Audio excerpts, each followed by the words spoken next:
In previous episodes, we've talked about how storage problems happen, and we've briefly discussed what to do when things feel off.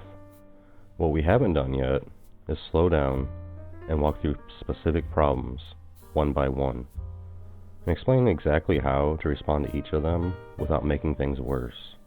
That's what this episode is.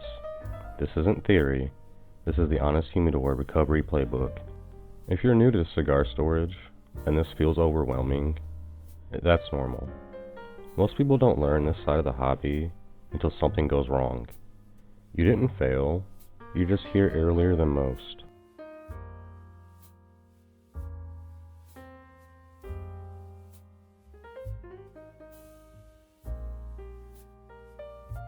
The moment you think something is wrong, your first move is simple. Stop making changes. Don't add humidity, don't remove humidity, don't wipe anything down, don't open the lid over and over. Humidity systems move slowly, wood responds slowly, cigars respond even more slowly. When people make 5 changes in one day, they don't fix problems, they bury cause and effect. So the rule is, 1 change only, and then wait. In the first half hour, take 1 calm reading, close the humidor, ask 1 question. Is this a real problem or a measurement problem? Because before you diagnose humidity, you diagnose the tool telling you the humidity.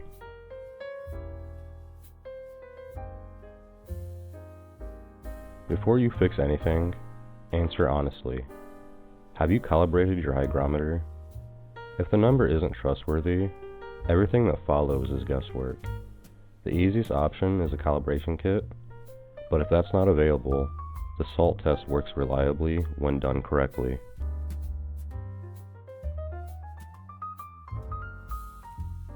Take about 1 teaspoon of table salt and place in a small bottle cap or small container.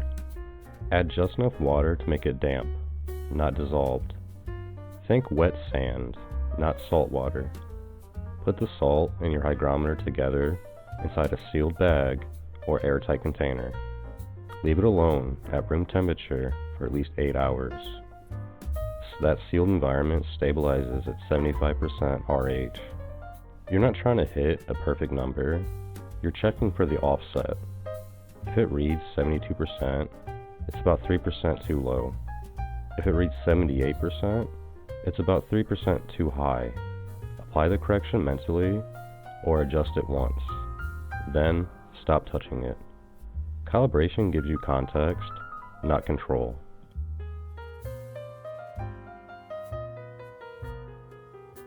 Before fixing the system, protect the collection. Option 1, Humidor.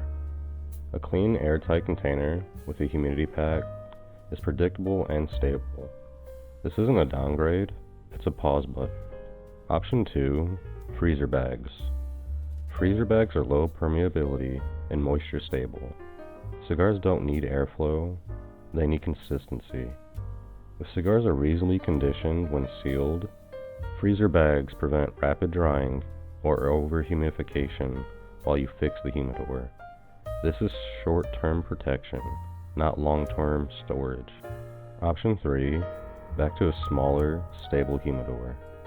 If you recently upgraded and things went sideways, moving cigars back to the smaller humidor that was working is often the safest move.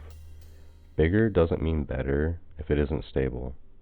The goal isn't to improve cigars during recovery, it's to stop them from being affected while the system settles.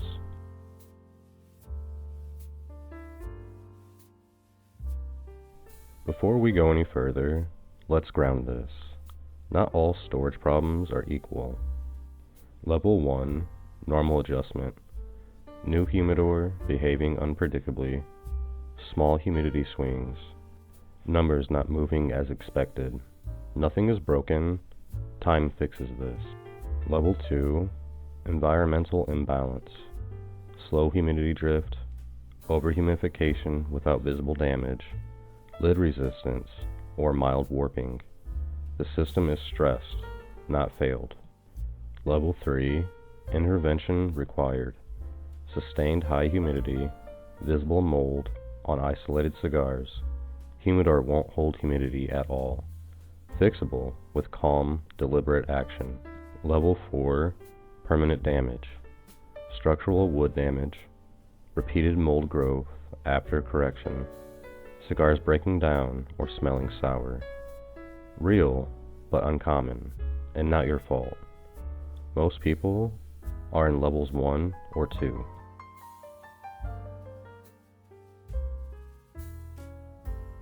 This usually means too much moisture was introduced.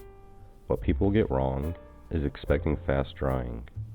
Wood releases moisture slowly. What to do?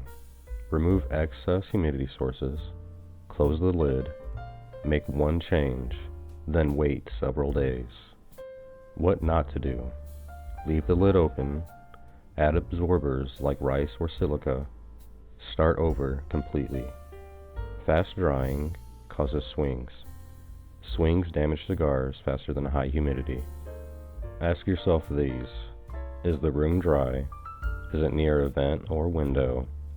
Is it a new humidor? Humidors leak reality. What to do? Move it to a stable interior room. Use proper buffering. Give the wood time. What not to do? Keep adding moisture daily. Chase numbers. A slow rise is normal. A forced rise causes problems.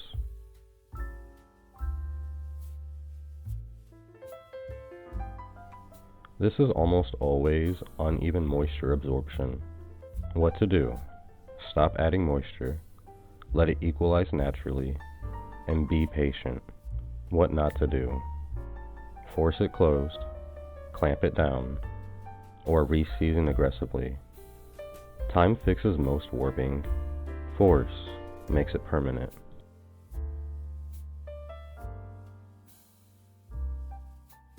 I'm going to be very clear here.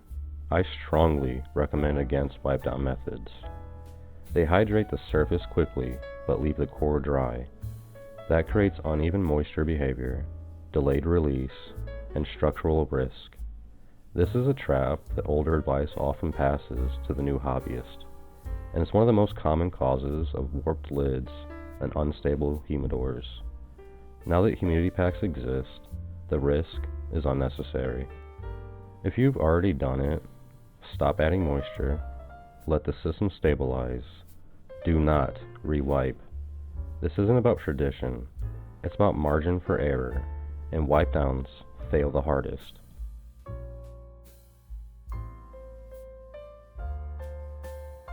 Slow down. Most mold scares are humidity management issues, not cigar disasters. True mold is fuzzy, irregular, and spreading. What people often call plume is almost always excess humidity residue or early mold. Many master blenders and shop owners say they've never seen true plume outside of very controlled aging environments.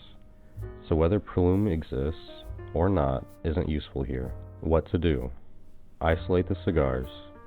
Reduce excess moisture. Observe calmly. When to toss? Repeated regrowth. Structural breakdown. Strong off odors. Overreaction causes more damage than mold itself. This is common. Humidity isn't perfectly uniform, and sensors often have offsets. Even inexpensive hygrometers are useful if they're consistent.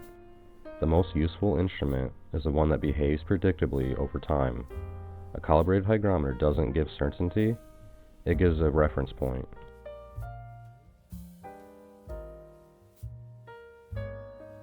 Humidors should live somewhere that's boring. Interior room, stable temperature, away from vents, away from windows, off exterior walls. Avoid kitchens, laundry rooms, garages, and basements with swings. Most humidor problems are actually room problems.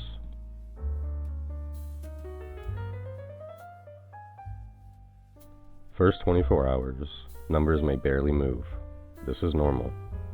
First week, swings slow, behavior becomes more predictable. After 2 to 4 weeks, true stabilization. Checking constantly doesn't help. Watch trends, not moments.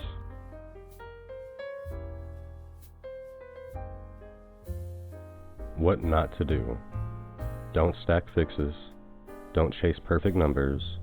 Don't open constantly. And do not force drying. Stability beats precision.